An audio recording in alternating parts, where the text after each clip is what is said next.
sin, Satan, sickness, or sabotage. 3 times I pleaded with the Lord about this, that it should leave me.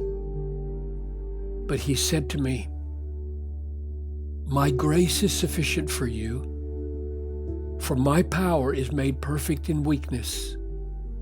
Therefore, I will boast all the more gladly of my weaknesses, so that the power of Christ may rest upon me." 2 Corinthians 12:8 and 9. Is the suffering that comes to the Christian because of persecution the same as the suffering that comes from cancer? Do the promises given to one apply to the other? My answer is yes.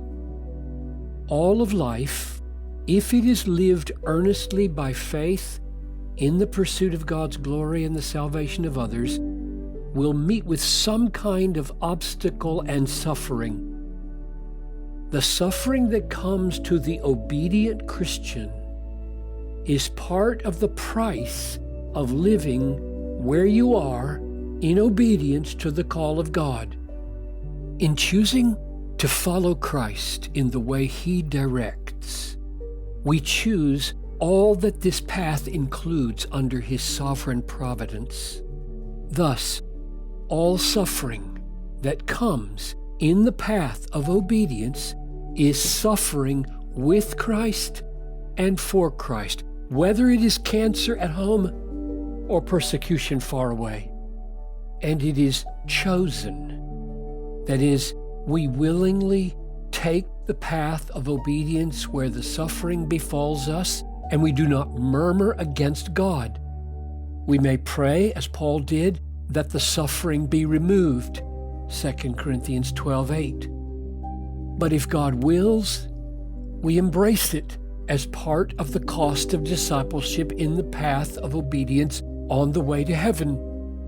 All experiences of suffering in the path of Christian obedience, whether from persecution or sickness or accident, have this in common. They all threaten our faith in the goodness of God and tempt us to leave the path of obedience.